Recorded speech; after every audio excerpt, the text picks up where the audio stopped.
Hi guys, welcome to my videos. So guys, in this video I have something really important to say. So guys, our honorable federal government has announced some changes, okay, related to of course housing sector, because we are under housing crisis, no doubt. So they are expanding 30-year amortization, and also for the insured mortgages they are raising the cap from 1 million to 1.5 million. Okay, so this is good. Now under this, first time home buyers as well as those who are going to buy new build will soon be able to take out insured mortgages with 30-year amortization period. This is up from 25 year which was before. Okay, and also they are like increasing the insured mortgage cap to 1.5 million compared to 1 million. Now these changes are going to come into effect starting December 15. Okay, now according to the government, this is like really good, because when you increase the amortization period, your monthly payment goes down, bi-weekly or whatever, the amount of payment goes down, because now you have 5 more years to pay back the mortgage that you have taken. Okay, and now the insured amount is also gone up.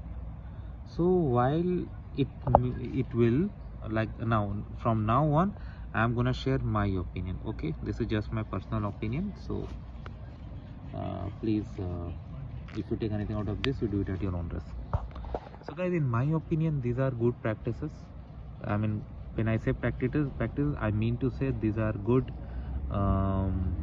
initiatives that are gonna help first time home buyers, young home buyers who are really struggling nowadays in this present home market, where a lot of them have given up on their dream to ever own a home.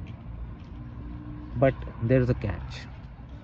That's what I do believe, is that this may make a lot of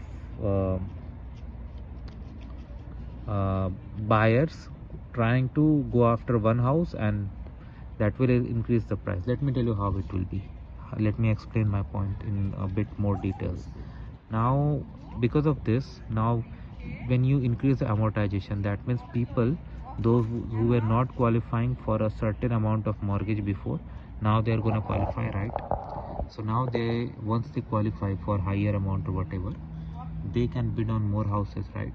So for, let's say, a house is on the market and people are bidding on it, so now more bidders are gonna qualify, so that means there will be more offers on the house, and then that will have like price surge, because now there could be a competition, who's gonna secure the best deal, who's gonna offer the best deal, best qualification.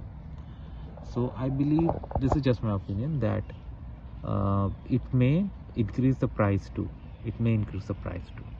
How it but yes, it's first time home buyer plan, so and new builds, those are, so definitely it's not applicable to all. Okay, definitely it's not applicable to all, but up to certain extent I do believe that it may increase the house prices, and that will have a negative impact. Now of course, in order to have the clear analysis of it, we need to have data, like how it turns out to be, and that will take time. This data will not be available right away, but yeah, with time it will be. So I'll share those updates with you once it is available, but for now I have discussed the basic points with you, that making it to 25 to 30 or 1 million to 1.5 million, how it will make more people eligible for a certain house, and that may increase the price. So that is what it is, guys. So let me know, guys, what you think about it. Thanks for watching this video, guys. Please subscribe to the channel. Thank you.